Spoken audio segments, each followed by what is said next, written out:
위하여라. 할렐루야 아멘.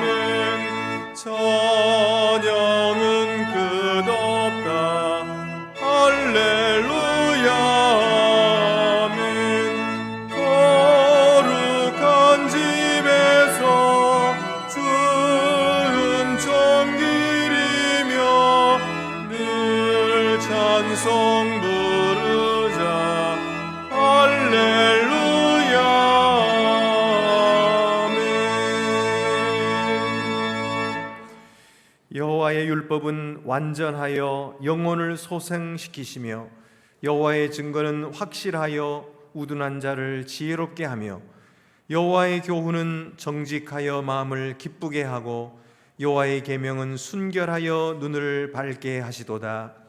여호와를 경외하는 도는 정결하여 영원까지 이르고 여호와의 법도는 진실하여다 의로우니 금 곧 많은 순금보다 더 사모할 것이며 꿀과 송이꿀보다 더 달도다. 아멘.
영광스러운 주를 보라. 고난받은 그 모습 도실 때에 만민 경배하리라. 왕의 왕이 되신 주께 면류관을 드리세.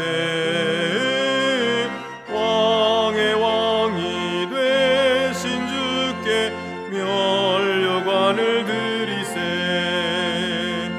보좌 위에 계신 주께 면류관을 드리세. 천군 천사 소리 높여 주를 찬송하도다. 왕의 왕이 되신 주께 면류관을 드리세. 왕의 왕이 되신 주께 면류관을 드리세. 죄인들이 조롱하며 가시관을 씌웠네. 성도들과 천사들은 주의 이름 높이네. 왕의 왕이 되신 주께 면류관을 드리세. 왕의 왕이 되신 주께 면류관을 드리세.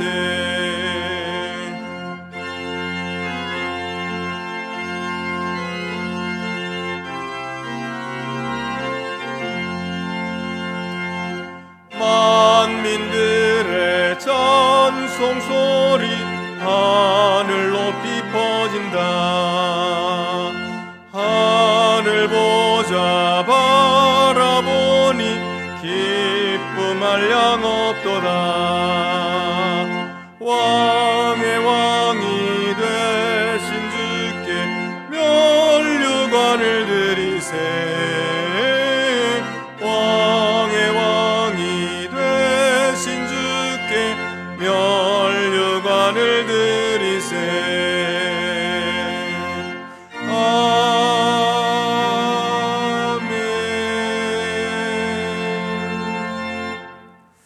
은혜로우신 하나님, 저희는 더럽고 추한 죄에서 주께서 저희를 건져주셨음을 압니다. 정결한 하나님의 백성이 되게 하심도 감사드립니다. 그러나 저희는 하나님의 백성답게 살지 못했습니다. 말씀으로 훈련받기를 거절했고 편하게 신앙생활하며 내 생각대로 하나님을 섬기려고 했습니다. 주님은 우리를 광야로 인도하시며 주의 백성으로 빚어주려 하시건만 저희는 넓고 쉬운 길로만 가려 했습니다. 세상의 영광과 안락만을 추구하고 육신적 안일만을 구하며 생명과 진리 되시는 주님을 마음에 모시기를 싫어하고 주와 함께 십자가를 지고 가기를 거절했사오니 저희 죄를 용서해 주시옵소서. 이제 성령을 부어주셔서 저희 마음에 품게 하시고 자원하여 주와 함께 동행하는 기쁨을 누리도록 인도하여 주시옵소서.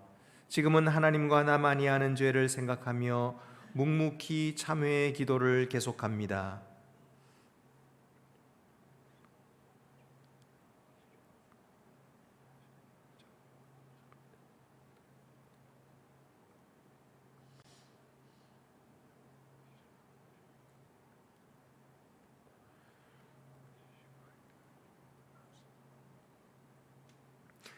우리가 알거니와 우리의 옛사람이 예수와 함께 십자가에 못 박힌 것은 죄의 몸이 죽어 다시는 우리가 죄에게 종노릇하지 아니하려 함이라. 아멘.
우리가 부르짖을 때 들으시고 응답하시는 아버지 하나님,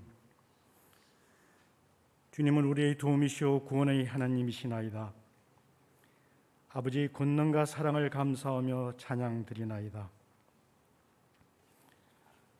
그러나 우리는 아버지께 감사하지 못하고 교만을 숨긴 겸손으로 우리의 뜻을 이루려 하고 있습니다. 우리를 구원하여 주신 주님의 놀라우신 은총을 찬양하지 못하고 질그릇같이 깨어질 수밖에 없는 나약한 존재로 살아가고 있습니다. 우리를 불쌍히 여기소서. 아버지, 지금 이 땅은 혼돈의 시대입니다.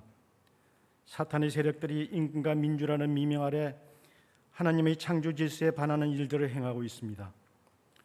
소수자의 인격을 위한답시고 차별금지법이니 평등법으로 동성애를 허용하려 하고 남녀가 혼인하여 가정을 이루는 것이 아니라 두 사람이 만나 가정을 이루게 한다는 이상한 법을 제정하려고 하고 있습니다.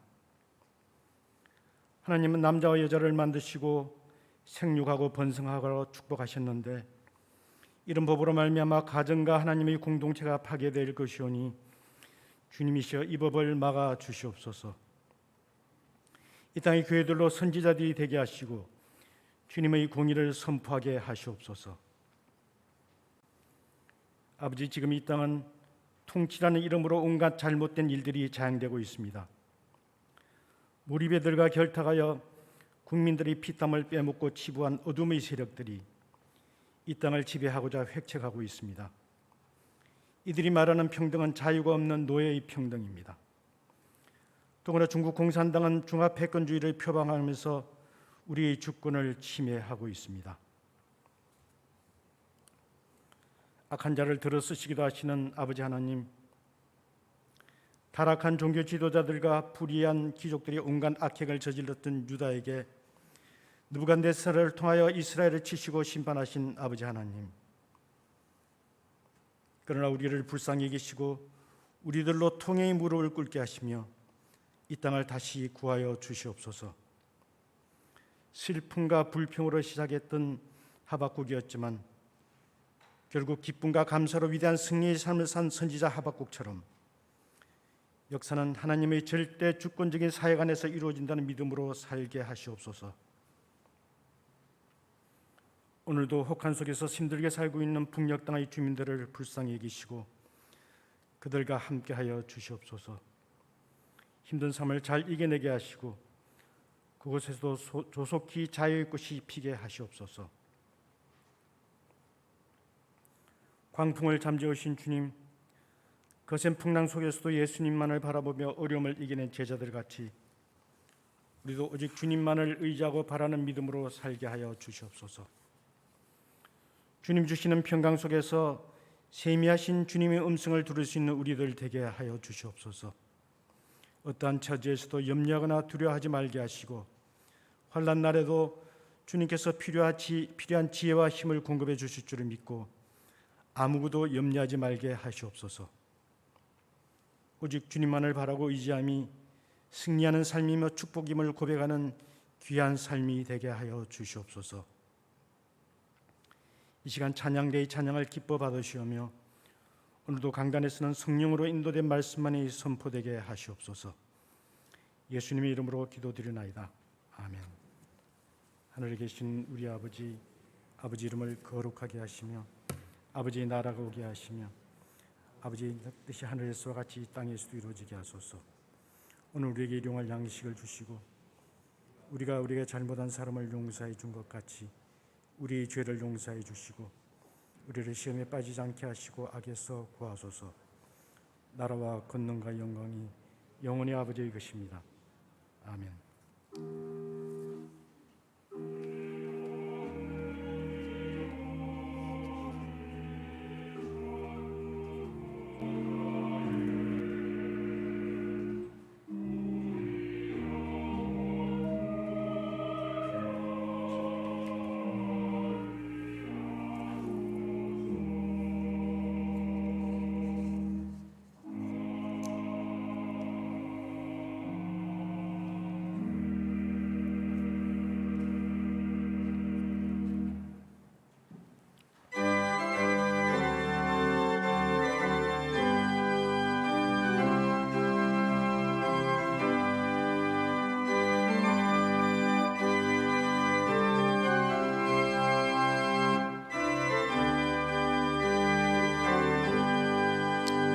주의 음성을 내가 들으니 사랑한단 말일세.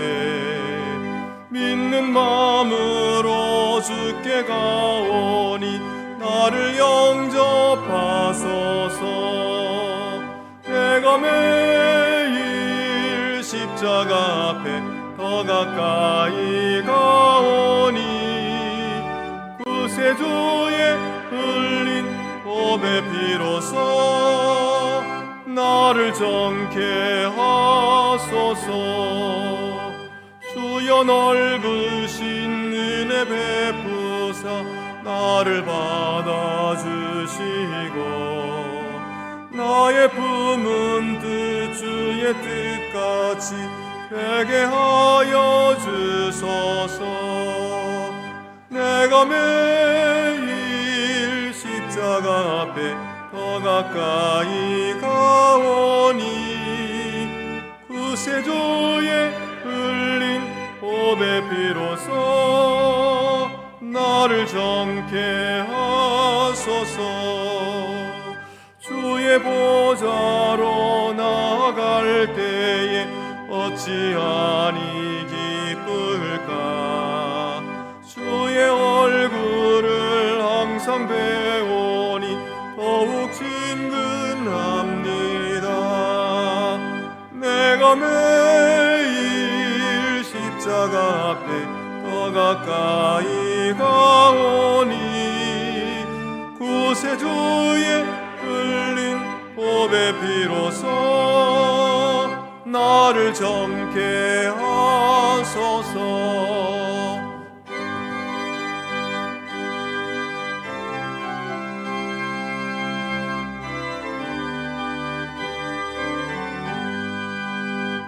우리 구주의 넓은 사랑을 측량할 자 없으며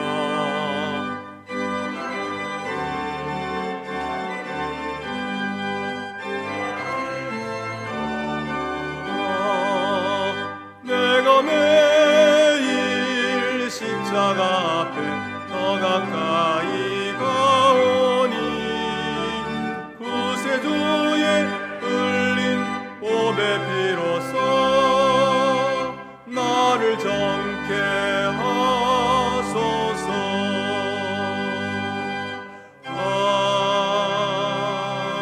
아멘.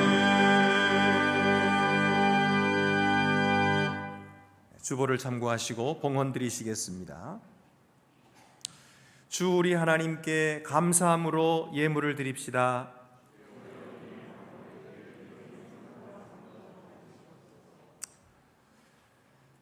자격 없는 자에게도 너그러이 베풀어 주시기를 즐거워하시는 하나님 아버지, 부족하고 모자란 저희들에게도 한량없는 은혜를 내려주심을 감사드립니다.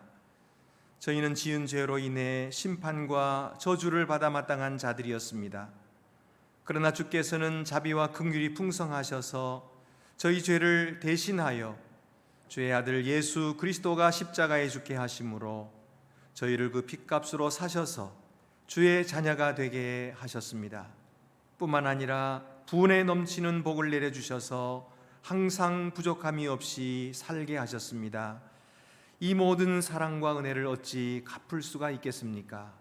다만 조금이라도 보답할 양으로 헌물을 가져와 드리며 저희 자신을 함께 바치오니 기쁘게 받으시오며 하나님의 영광과 복음 전파를 위해 사용하옵소서.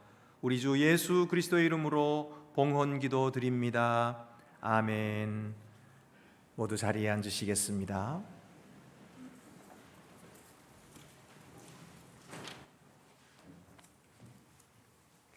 오늘 우리에게 주시는 구약의 말씀은 출애굽기 19장 1절에서 6절입니다.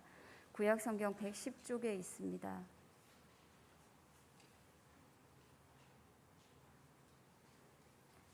이스라엘 자손이 애굽 땅을 떠난 지 3개월이 되던 날 그들이 시내 광야에 이르니라. 그들이 르비딤을 떠나 시내 광야에 이르러 그 광야에 장막을 치되 이스라엘이 거기 산 앞에 장막을 치니라. 모세가 하나님 앞에 올라가니 여호와께서 산에서 그를 불러 말씀하시되 너는 이같이 야곱의 집에 말하고 이스라엘 자손들에게 말하라. 내가 애굽 사람에게 어떻게 행하였음과 내가 어떻게 독수리 날개로 너희를 업어 내게로 인도하였음을 너희가 보았느니라. 세계가 다 내게 속하였나니 너희가 내 말을 잘 듣고 내 언약을 지키면 너희는 모든 민족 중에서 내 소유가 되겠고 너희가 내게 대하여 제사장의 나라가 되며 거룩한 백성이 되리라. 너는 이 말을 이스라엘 자손에게 전할지니라. 우리에게 주시는 신약의 말씀은 사도행전 4장 18절에서 21절입니다. 신약 성경 192쪽에 있습니다.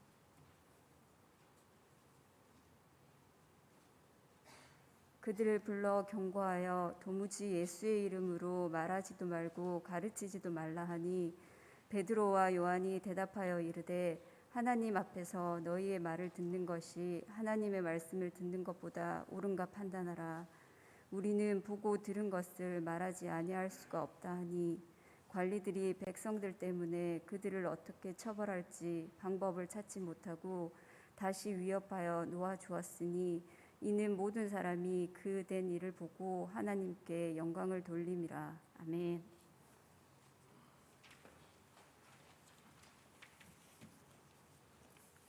우리에게 주시는 복음서 말씀은 누가복음 6장 27절에서 34절입니다. 시작 성경 99쪽에 있습니다. 그러나 너희 듣는 자에게 내가 이르노니 너희 원수를 사랑하며 너희를 미워하는 자를 선대하며 너희를 저주하는 자를 위하여 축복하며 너희를 모욕하는 자를 위하여 기도하라. 너희 입뺨을 치는 자에게 저 뺨도 돌려대며 내 겉옷을 빼앗는 자에게 속옷도 거절하지 말라. 네게 구하는 자에게 주며 내 것을 가져가는 자에게 다시 달라 하지 말며 남에게 대접을 받고자 하는 대로 너희도 남을 대접하라. 너희가 만일 너희를 사랑하는 자만을 사랑하면 칭찬받을 것이 무엇이냐? 죄인들도 사랑하는 자는 사랑하느니라. 너희가 만일 선대하는 자만 선대하면 칭찬받을 것이 무엇이냐? 죄인들도 이렇게 하느니라. 너희가 받기를 바라고 사람들에게 꾸어주면 칭찬받을 것이 무엇이냐? 죄인들도 그만큼 받고자 하여 죄인에게 꾸어주느니라. 아멘.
모세가 처음으로 하나님을 호렙산에서 만날 때 하나님께서는 모세에게 내 백성을 이 산으로 이끌어서 이 산에서 예배하게 될 것이다, 그렇게 말씀하셨습니다.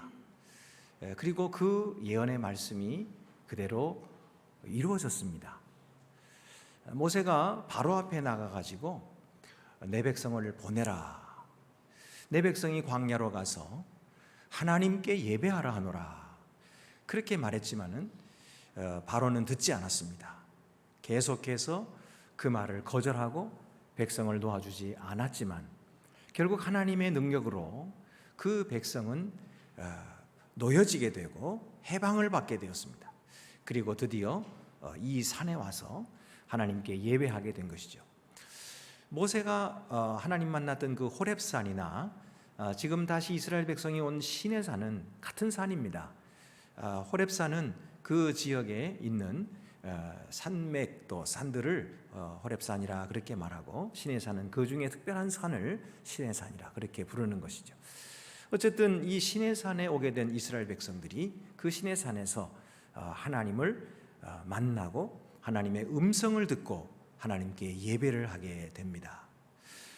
출애굽기는 애굽을 탈출한 이스라엘 백성들의 이 구원의 행적을 기록한 책이라 말씀을 드렸는데, 그들의 목적지가 이 광야가 아니고 가나안 땅이죠. 그런데 출애굽기에는 가나안 땅까지 나오질 않습니다. 그리고 오늘 우리가 읽은 바로 이 시내산에서 끝이 나요. 왜 그럴까요? 하나님께서 이스라엘 백성들을 가나안 땅까지 인도해야 출애굽 아닐까요? 그런데 그게 아닙니다. 이것은 출애굽의 목적을 말씀해 주고 있는 아주 깊은 뜻이 있습니다. 하나님께서 이스라엘 백성들을 왜 건져 주시고 자유를 주셨을까요? 그것은 하나님의 제사장 나라가 되게 하기 위함입니다. 이것이 하나님의 목적이에요. 하나님의 음성을 듣고 하나님께 예배하는 백성 삼으시려는 것이, 그것이 하나님이 이스라엘 백성을 건지신 목적인 것이죠. 오늘날도 우리가 구원받은 목적, 그것이 무엇이라고 생각하십니까? 그것은 바로 하나님의 음성을 듣고 하나님을 예배하는, 하나님을 섬기는 자가 되게 하기 위해서 우리를 구원하신 것입니다. 어떤 사람들은 교회 왜 나오십니까? 그러면은 병 낫기 위해서 나옵니다. 돈 벌기 위해서 나옵니다.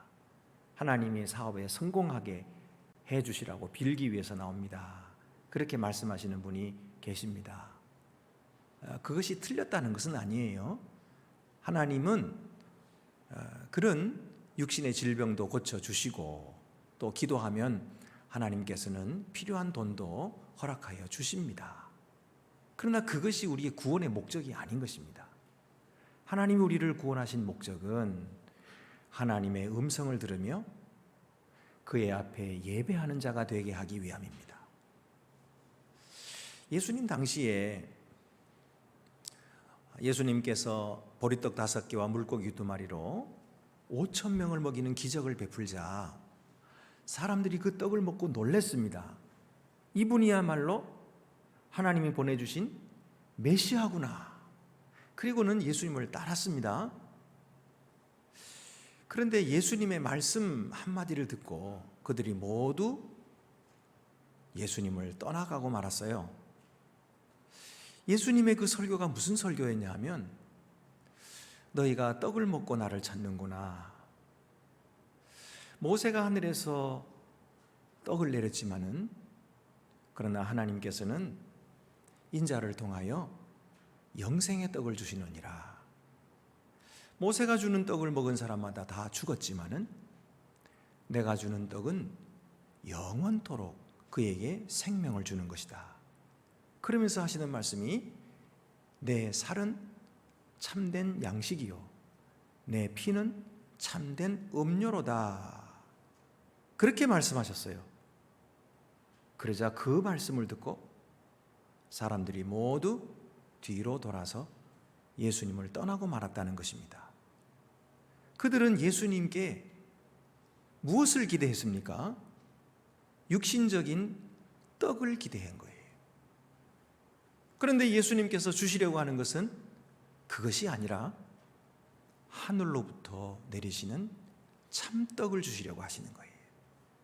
그런데 그들은 그것을 원치 않았습니다. 그래서 떠나간 것이죠. 오늘날에도 우리 성도들 중에 한 사람이라도 이런 사람이 없기를 바랍니다. 우리 주 예수 그리스도의 음성을 듣고 그를 참되게 예배하는 자가 되기를 원합니다. 그것이 우리를 구원하신 하나님의 목적이기 때문입니다. 그래서 오늘 성경에 출애굽기 19장 5절에서 6절 말씀에 하나님은 그들을 특별한 백성으로 부르셨어요. 그들이 받은 직분이 무엇인가 봅시다. 세계가 다 내게 속하였나니 너희가 내 말을 잘 듣고 내 언약을 지키면 너희는 모든 민족 중에서 내 소유가 되겠고 너희가 내게 대하여 제사장 나라가 되며 거룩한 백성이 되리라. 너는 이 말을 이스라엘 자손에게 전할지니라. 하나님이 그들을 부르신 목적은 그들에게 만나 먹이시고 메추라기 먹이시는 것이 아닙니다. 그것도 물론 하나님이 주시지만은 하나님의 궁극적인 목적은 그들을 하나님의 소유 삼으시려고 하시는 거예요. 그들을 제사장 나라가 되게 하시는 것입니다. 그들을 거룩한 백성으로 삼으시는 것입니다. 이것이 하나님의 뜻이에요. 이것이 하나님의 목적이에요. 이것이 이스라엘 백성들을 애굽에서 건져내신 하나님의 목적이었던 것입니다. 그러면 여러분, 이 제사장 나라로 살아가는 삶은 어떤 삶일까요? 첫 번째로는 성숙하고 존귀한 삶입니다. 이 성숙하고 존귀한 삶으로 하나님이 이스라엘 백성을 부르신 것입니다. 만약에 그들이 자유를 얻었는데 성숙으로 나가지 않는다면 그들은 외적인 속박에서는 벗어났을지 모르지만은 오히려 내적인 속박으로 인해서 이전보다 더 못한 죄의 포로 신세가 되고 말았을 것입니다. 그래서 하나님께서는 그들을 독수리 날개로 업어서 인도하셨다, 이렇게 말씀하세요. 오늘 4절 말씀 보면은 내가 애굽 사람에게 어떻게 행하였음과 내가 어떻게 독수리 날개로 너희를 업어 내게로 인도하였음을 너희가 보았느니라. 얼른 생각하면 독수리 날개로 업어주었다니까 우리는 하나님께서 이스라엘 백성에게 보호해 주셨구나, 그렇게 생각하기 쉬운데 아니에요. 여기에는 더 깊은 뜻이 있는 것입니다. 그것은 신명기 32장 11절이 말씀하고 있습니다. 마치 독수리가 자기의 보금자리를 어지럽게 하며 자기의 새끼 위에 너풀거리며 그의 날개를 펴서 새끼를 받으며 그의 날개 위에 없는 것 같이. 독수리의 날개로 없는다는 말은 그들을 단순히 보호한다는 말이 아니라 그들을 훈련시키신다는 뜻이에요. 여기 말씀에 보금자리를, 독수리 어미가 보금자리를 어지럽혀, 이건 뭐냐 하면 독수리는 이 둥지를 아주 높은 절벽 꼭대기에다가 짓는다고 그래요. 그래서 보통 다른 짐승들이 올라오지 못하게 하는 거죠. 그런데 거기에다가 새끼를 낳아서 기를 때 새끼들은 그 보금자리에서 어미가 주는 음식을 먹으면서 좋아하죠. 그런데 때가 되면은 독수리가 그 둥지를 어지럽힌다는 거예요. 그래서 이 새끼들을 못 살게 굴어요. 새끼들을 위해서 날개를 너풀거리는 거예요. 그러니까 새끼들은 막 죽겠다고 그러는 거예요. 그런데 어미 독수리는 그치지 않고 계속 너풀거리면서 이 독수리 새끼들을 낭떠러지로 떨어뜨리는 겁니다. 왜 그렇게 하는 겁니까? 새끼들이 미워서 새끼들을 죽이려고 하는 겁니까? 그게 아닌 것입니다. 오늘 말씀 보면은 보금자리를 어지럽히고 새끼 위에 너풀거리고 그 다음에는 어떻게 해요? 날개를 펴서 새끼를 받으며, 떨어지는 독수리는 죽는다고 발버둥을 치는데 날지 못하니까 그냥 떨어지면 죽겠죠. 그래서 이 어미 독수리는 쏜살같이 내려가서 그 새끼를 등에다 엎는 거예요. 다시 건져서 올려놓는 것입니다. 둥지에 올려놓고 조금 있으면 또 그러는 거예요. 또 그러고 또 그러고. 새끼들은 떨어질 때마다 죽는다고 발버둥을 치는데 그러는 동안에 무슨 일이 벌어지냐면 새끼들의 날개에 근육이 생기는 것입니다. 힘이 생기는 것입니다. 그래서 마침내 이 새끼들이 어미와 함께 창공을 날아가는 독수리가 되는 것입니다. 그렇게 되도록 하기 위해서 하나님께서 이스라엘 백성들을 훈련시키셨다는 뜻이에요. 독수리의 어미가 날개로 엎는 것처럼 내가 너희를 인도했다는 뜻입니다. 여러분, 이 이스라엘 백성들이 이렇게 독수리가 훈련시키는 것처럼 하나님이 이스라엘 백성들을 훈련시켰다는데 여기에 자유의 세 가지 단면이 있습니다. 첫 번째는 freedom from입니다. 어디로부터의 자유죠. 그들은 둥지로부터 자유를 얻었습니다. 이처럼 이스라엘은 구속함으로 자유를 얻었어요. 두 번째는 freedom in, 어디 안에서의 자유입니다. 독수리들은 공중에 날아갈 때에 편안한 자유를 누리는 것입니다. 그것처럼 이스라엘은 광야의 어려움 속에서도 주와 함께 동행하는 그런 성숙한 자유를 얻게 된 것이죠. 세 번째는 프리덤 2입니다. 어디로 향한 자유지요. 독수리들은 창공을 날아감으로써 자기의 삶의 목적을 성취할 수 있었던 것처럼 이스라엘과 오늘 우리는 하나님께서 우리에게 주시는 사명을 성취하고 그가 우리에게 주신 사역을 감당함으로써 참된 자유를 누리는 것입니다.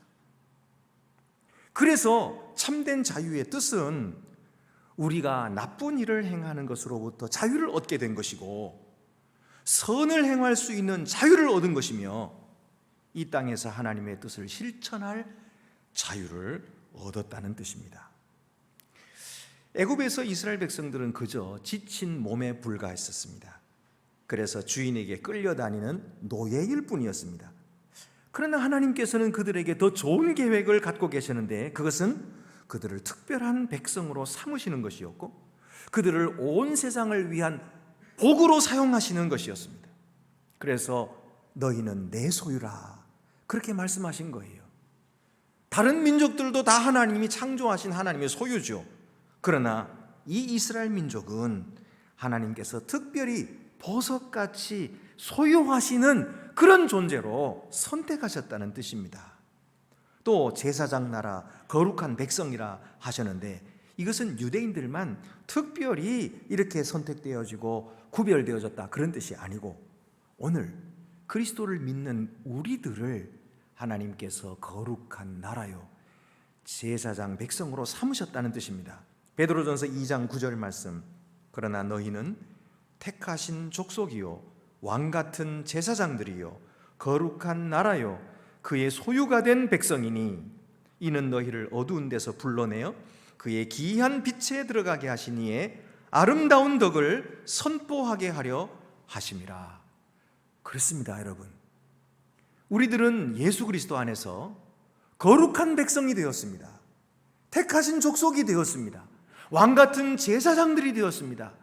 그래서 하나님이 우리를 구원하신 이 거룩하신 덕과 은혜로운 아름다운 덕을 널리 선포하게 하시는 것, 이것이 바로 우리에게 주신 사명인 것입니다. 이 사명을 깊이 깨닫고 오늘도 이 사명을 감당하는 우리 성도들이 다 되시기를 바랍니다. 두 번째는 거룩한 삶으로 부르셨습니다. 그들이 거룩한 삶으로 부르심을 받았다는 이 사실은 오늘 본문에 하나님을 만나기 위해 준비하는 이스라엘의 세 가지 모습으로 나타나고 있습니다. 첫째는 그들은 옷을 바꿔 입었습니다. 10절의 말씀에 여호와께서 모세에게 이르시되 너는 백성에게로 가서 오늘과 내일 그들을 성결하게 하며 그들에게 옷을 빨게 하라. 목욕을 하고 옷을 빨아 새 옷을 갈아입는다고 하는 것은 새로운 시작을 의미하는 것입니다. 여러분, 하나님께서는 아담과 하와가 범죄했을 때 그들에게 가죽 옷을 지어 입히셨지요. 그것은 비록 그들이 죄인 되었지만 하나님의 은혜 아래 새 삶을 시작하도록 하기 위함이었습니다.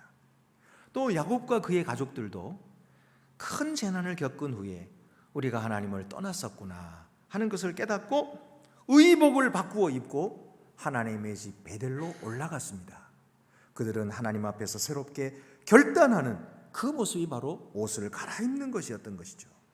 여러분, 거룩한 삶이란 오늘도 이전에 우리의 망령된 행실을 끊고 하나님이 주시는 의의 옷으로 갈아입는 새 삶을 사는 것을 말하는 것입니다. 두 번째로는 백성들이 하나님과 거리를 두게 하셨습니다. 12절 보면 너는 백성을 위하여 주위의 경계를 정하고 이르기를 너희는 삼가 산에 오르거나 그 경계를 침범하지 말지니 산을 침범하는 자는 반드시 죽임을 당할 것이라. 하나님의 임재가 계시는 이 산에 가까이 가면 사람들은 죽임을 당했기 때문에 그래서 모세는 그 주위에다가 경계를 쳤던 것입니다. 우리 가운데 어떤 사람은 물을 것입니다. 아니, 하나님이 왜 가까이 오는 사람들을 죽게 하십니까? 죽게 하시지 않고 살게 해주시면 안 되나요?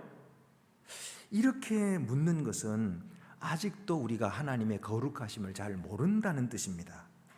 거룩이라는 말, 그것은 히브리 말로 카도시인데 구별되었다는 뜻입니다. 유한하고 죄 많은 인간이 영원하시고 거룩하신 하나님과 분명한 구별이 있는 것이죠. 그리고 그 앞에서는 존재할 수가 없는 것입니다. 마치 빛과 어둠이 함께 공존할 수 없는 것처럼 우리 죄인된 인간은 영원하시고 영광스러우신 하나님 앞에 존재할 수가 없는 것이죠. 마치 땅속의 지렁이를 끄집어내가지고 햇빛이 쨍쨍 내리비치는 세멘트 바닥 위에 올려놓으면 살 수가 없는 것 같아요. 꿈틀꿈틀거리다가 말라 죽는 거지요. 그처럼 우리 인간이 어찌 하나님의 그 영원하신 빛 앞에 존재할 수가 있겠습니까? 존재할 수가 없는 것이, 이것과는 비교도 할 수 없는 차원의 새로운 세계, 다른 세계의 존재이시기 때문입니다. 그래서 구약 성경에서는 언제나 이 예배를 말씀할 때마다 인간의 죄성과 하나님의 타자성이 강조되고 있습니다. 시내산 둘레에 경계를 두지요, 성막 둘레에 휘장을 치지요, 지성소와 성소를 가는 휘장이지요. 이 거룩한 삶이라고 하는 것은 언제든지 영원하신 하나님 앞에서 살아가는 삶이에요. 경외하는 마음으로 살아가는 삶이에요. 그를 두려워하는 마음으로 살아가는 삶이에요. 그렇지 않고 함부로 하나님의 이름을 망령되이 일컫고 경계도 알지 못하면서 함부로 경계를 넘어서는 그런 사람은 제사장 나라로서 살아갈 수가 없는 거예요. 세 번째는 시내산 위의 뇌성과 번개입니다. 18절 보면은 시내산에 연기가 자욱하니 여호와께서 불 가운데서 거기 강림하심이라. 그 연기가 옹기가마 연기같이 떠오르고 온 산이 크게 진동하며, 여기 나오는 연기, 구름, 진동, 빛, 천둥, 번개, 이것들은 다 무엇을 뜻합니까? 하나님이 거기에 계시다라고 하는 임재의 상징인 것입니다. 하나님께서 그들과 함께 하셔서 이 큰 권능을 보이신 것은 그들로 하여금 하나님이 얼마나 영화로우신 신이시며 크신 분이신지를 백성들에 알게 하시고 그를 닮은 자로서 죄를 범치 않게 하심입니다. 그리고 만민을 위한 제사장 나라의 삶을 살도록 하시기 위함입니다. 그런데 놀라운 것은 신약 성경에서는 예수 그리스도 안에서 하나님이 우리를 가까이 부르신다는 것입니다. 예수 그리스도 안에서 하나님은 우리와 친밀하게 우리에게 너희는 나를 아빠 아버지라 불러라. 예수 그리스도를 통하여 그렇게 말씀하고 계세요. 왜 그러셨을까요? 그 거룩하신 하나님을 우리 인간이 어떻게 감히 뵙는다고 너희는 내게로 가까이 오라 라고 부르시는 것일까요? 이것은 바로 예수 그리스도의 은혜를 통해서 우리가 하나님 앞에 의롭다함을 받았다고 하는 증거입니다. 감히 하나님 앞에 나올 수 없는 우리들을 예수 그리스도의 십자가 피로 씻어주시고 청결하게 하시고 하나님의 의의 옷으로 우리를 입혀주셨기 때문에 이제는 주님 앞으로 가까이 나오는 자가 되게 하신 것입니다. 그래서 오늘 여러분 우리가 이 성전에 와서 예배를 드릴 때 여기는 하나님이 계신 곳이에요.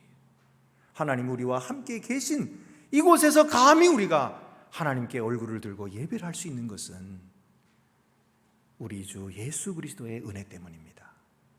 예수 그리스도의 십자가 대속의 사건 때문입니다. 그 일로 말미암아 우리는 하나님 앞에 가까이 오는 자가 된 것이죠. 할렐루야. 그러므로 우리는 하나님께 속한 자가 되었으니 세상과 구별된 삶, 성령과 동행하는 삶, 정결하고 향기나는 빛된 삶을 살아야겠습니다. 세 번째로는 책임 있는 삶으로 부르셨습니다. 여기에 하나님께서 십계명을 주셨는데 이 십계명은 단순히 이스라엘 백성들의 삶을 다스리는 법이 아니었습니다. 그것은 이스라엘과 하나님이 맺은 언약의 일부분이었습니다. 하나님은 가나안 땅을 주시겠다고 말씀하시면서 이 언약과 함께 율법을 주셨어요.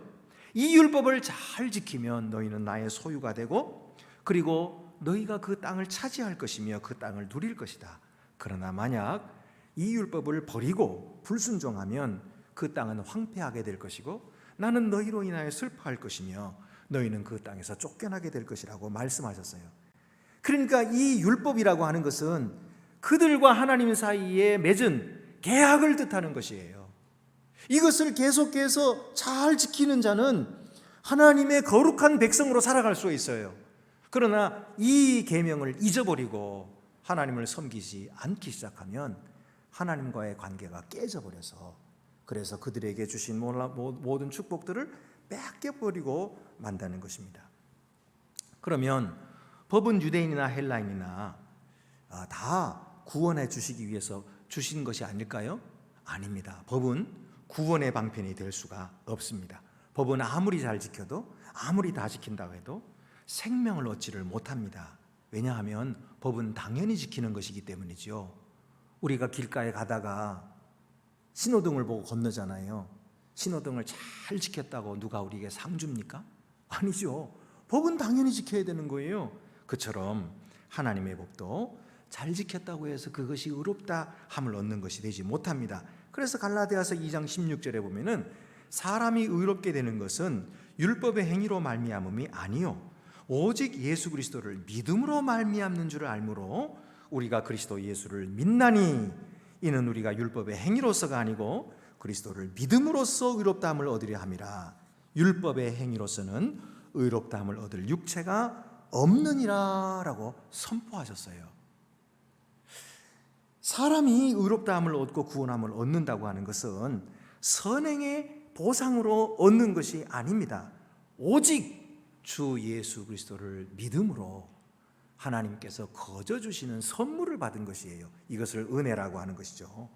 그러므로 우리는 이 은혜를 감사하고 이 은혜를 찬양하며 하나님 앞에 영광을 돌리게 되는 것입니다.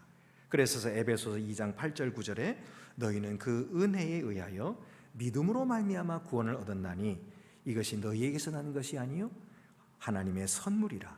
행위에서 난 것이 아니니 이는 누구든지 자랑하지 못하게 하려 함이라 라고 말씀하셨습니다. 그러면 목사님, 법은 왜 주셨습니까? 법을 아무리 지켜도 의롭다함을 얻지도 못하고 생명을 얻지도 못하고 구원을 얻지도 못하는 건데 그러면 법은 왜 주셨습니까? 라고 물으실지 모릅니다. 법을 주신 목적은 우리 죄를 보도록 하기 위함입니다. 우리의 자기 의를 발가벗기셔서 오직 하나님의 자비하심과 하나님의 은혜만을 부르짖어 구하도록 하시기 위함입니다. 우리는 흔히 예수를 믿으면서 하나님 앞에서 남들보다 잘 보이고 싶어 해요. 그리고 하나님 앞에서 인정받고 싶어 합니다. 그래서 열심히 신앙생활도 하고 열심히 기도도 하고 열심히 봉사도 하고 그래 그것으로 점수를 따가지고 하나님 앞에 축복도 받고 그것으로 하나님께 이 칭찬도 받고 그리고 기도 응답도 그것으로 받아낼 수 있으리라 그렇게 생각합니다. 그런데 이게 얼마나 어리석은 것인지 몰라요. 왜냐하면은 내가 그렇게 행위를 가지고 인정받으려고 하는 것은 그것이 아무리 사람들 보기에 멋지다고 해도 율법에 딱 비춰보면은 그것은 불완전하고 흠투성이고 하나님의 기준에 훨씬 미치지 못한다고 하는 사실을 우리가 깨닫게 되기 때문이에요. 오늘 예수님께서 주신 말씀은요 율법보다도 훨씬 더 어려운 말씀을 주셔요. 27절 누가복음 6장 27절에 보면은 그러나 너희 듣는 자에게 내가 이르노니 너희 원수를 사랑하며 너희를 미워하는 자를 선대하며 너희를 저주하는 자를 위하여 축복하며 너희를 모욕하는 자를 위하여 기도하라. 너희 입뺨을 치는 자에게 젖밤도 돌려대며 내 겉옷을 빼앗는 자에게 속옷도 거저. 여러분 이것을 어떻게 합니까? 솔직히 원수를 사랑한다. 이거 말이 됩니까? 원수는 미워하니까 원수인데 사랑하면 더 이상 원수가 아니잖아요. 근데 원수를 사랑한다는 말 자체가 틀린 거예요. 그죠? 어떻게 하냐고요. 할 수가 없는 거죠. 그런데 이것이 하나님의 계명이에요. 여러분 아무리 잘 지켜도 이거 지킬 수 있을까요? 제가 지금 말씀드리는 것이 어차피 지킬 수 없으니까 지킬 노력도 하지 말라 그런 말씀이 절대 아닙니다. 제가 말씀드리는 것은 하나님의 율법은 우리가 얼마나 죄인인가 하는 것을 보여주고 있다는 거예요. 그래서 그 율법 앞에서 오 하나님, 저는 구제받을 수 없는 죄인입니다 하는 고백을 하나님께서 듣기를 원하시는 거예요. 그래서 오직 나를 위하여 십자가를 지신 예수 그리스도 앞으로 나오도록 하시기 위함이에요. 십자가 위에서 나를 위해 피 흘리신 그 예수 그리스도의 대속의 은혜를 의지하고 주여 불쌍히 여겨 주옵소서, 오직 주님만이 나의 구원이십니다 하고 고백하며 주께 부르짖도록 하기 위하심이에요. 이것이 율법을 주신 목적입니다.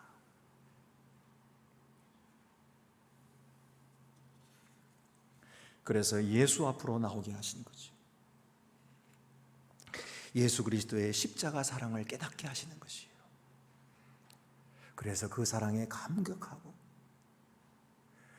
그 사랑에 가슴이 터질 정도로 뜨거워져서 나를 용서하신 하나님의 그 아름다운 모습을 나도 배워가고 싶어지고, 그리고 예수님의 그 사랑을 나도 실천하고 싶어지고, 그것이 성령의 기름 부으심과 성령의 능력으로 말미암아 이루어지도록 하시는 것이, 이것이 하나님의 뜻인 것입니다. 그래서 하나님은 우리에게 성령을 물붓듯이 부어주시는 것입니다. 그래서 그의 영의 능력으로 하나님의 뜻에 순종할 수도 있게 하시고 율법의 의를 성취하기도 하시는 것입니다. 그러므로 참 자유의 길은 오직 예수 그리스도로부터 오는 것입니다. 호주 시드니의 어떤 교도소에 수감되어 있는 죄인 한 사람이 탈출의 계획을 세웠대요. 그래가지고 가만히 보니까 빵 배달하는 차가 늘 트럭이 정시에 오는 거예요. 그래서 잘 보고 있다가 그 차에 올라타는 거예요. 근데 보니까 산소가 없어가지고 깝깝하고 숨도 못 쉬고 땀은 흐르지요. 막 먼지에 범벅이 돼서 괴로워 죽겠지만 꾹 참았어요. 왜냐하면 조금 있으면 자유를 만끽하게 될 거니까. 드디어 차가 멈췄어요. 그리고 주위를 둘러보고서는 그 차에서 내렸습니다. 자유다 생각했어요. 근데 그 차가 멈춘 곳은 다음 교도소였답니다. 그래가지고 거기서 붙들려가지고 다시 자기 교도소로 보내졌대요. 여러분, 인간이 자유를 추구하는 것은 참 가상합니다. 자유를 향한 인간의 스스로 노력의 결과는 또 다른 속박에 붙들릴 뿐이죠. 여러분, 우리를 참 자유케 하시는 분은 예수 그리스도십니다. 그는 영원한 속죄의 죽음을 통하여 우리를 죄의 속박에서 영원히 해방시켜 주시고 하나님의 거룩한 자녀가 되게 하실 뿐만 아니라 하나님의 제사장 나라가 되어서 이 세상을 위한 하나님의 일꾼들이 되게 하신 것입니다. 오늘도 하나님께서는 우리 한 사람 한 사람을 그렇게 극진히 여기시고 그렇게 선택하시고 불러주셔서 우리에게 귀한 직분을 맡겨주셨습니다. 이 직분을 우리가 망각하지 말고 오늘도 주께서 주신 귀한 직분을 마음속에 간직하고 이 말씀대로 순종하여서 하나님의 무한하신 축복과 은혜를 날마다 누리는 모든 성도들이 다 되시기를 간절히 바랍니다. 기도드리시겠습니다. 은혜로우신 하나님 아버지, 우리들은 영원히 멸망과 저주와 심판을 받을 수밖에 없었던 죄인들이었습니다. 그러나 우리 주 예수 그리스도께서 우리를 위하여 십자가를 지심으로 말미암아 우리를 사망에서 건져주셨고 우리를 하나님의 자녀가 되게 하실 뿐만 아니라 온 세상을 향한 제사장 나라가 되게 하심을 감사하옵나이다. 주께서 주신 이 귀한 직분 우리가 감당기 어려우나 주님이 주시는 성령의 능력으로 능히 감당할 수 있겠사오니 주여 오늘도 저희들의 마음을 감동시켜 주셔서 예수의 사랑을 더 풍충만하게 받게 하여 주시고 그 사랑에 감격하여 주께 더욱더 나를 드리고 충성하는 주의 거룩한 백성들 되게 하여 주시옵소서. 우리 주 예수 그리스도의 이름으로 기도드립니다. 아멘. 나는 전능하신 아버지 하나님 천지의 창조주를 믿습니다. 나는 그의 유일하신 아들 우리 주 예수 그리스도를 믿습니다. 그는 성령으로 잉태되어 동정녀 마리아에게서 나시고 본디오 빌라도에게 고난을 받아 십자가에 못 박혀 죽으시고 장사된 지 사흘 만에 죽은 자 가운데서 다시 살아나셨으며 하늘에 오르시어 전능하신 아버지 하나님 우편에 앉아 계시다가 거기로부터 살아있는 자와 죽은 자를 심판하러 오십니다. 나는 성령을 믿으며 거룩한 공교회와 성도의 교제와 죄를 용서받는 것과 몸의 부활과 영생을 믿습니다. 아멘. 네, 광고 시간입니다. 우리 앞뒤 옆에 계신 분들 서로 인사 나누시겠습니다. 주님의 사랑으로 사랑합니다. 주님의 평화가 함께 하시기를 바랍니다. 네, 오늘도 이렇게 코로나 어려움 중에 또 특별히 오미크론 이것이 더 이제 확장이 된다, 증가하는 이런 상황 속에서도 우리 하나님께 예배하러 나오신 우리 성도 여러분을 정말 환영하고 우리 하나님께서 크게 기뻐하시고 품어주시고 인도하여 주실 줄 믿습니다. 우리 종로시찰 연합 재직수련회가 이번 수요일 날 오후 7시 세문안교회에서 있게 되는데요. 이것은 온라인으로 여러분 다 참여해 주시기를 바라고요. 아침에 있는 수요 우리 성경 연구는 그대로 합니다. 아침 11시에는 수요 성경 연구 우리 교회에서 모여서 있고요. 그리고 온라인으로 우리 세문안 교회에 우리 종로시찰 연합재직수련회 우리 재직들을 다 참여하셔서 함께 은혜 받게 되시기를 바랍니다. 그 외에 광고는 추보를 참고하시기를 바랍니다. 이제 우리 다 같이 자리에서 일어나셔서 위탁의 말씀과 함께 파송의 찬송 1절만 부르도록 하겠습니다. 평강 안에서 세상 속으로 나아가십시오. 마음을 다하고 목숨을 다하고 뜻을 다하여 주 하나님을 사랑하십시오. 또한 여러분의 이웃을 내 몸같이 사랑하십시오.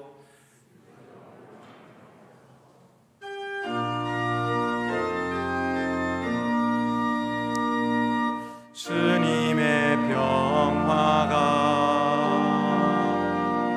우리의 만남 속에 넘치게 하소서, 넘치게 하소서. 평화의 주여, 평화의 주여, 주님의 나라가 우리 가운데 샘솟게 하소서.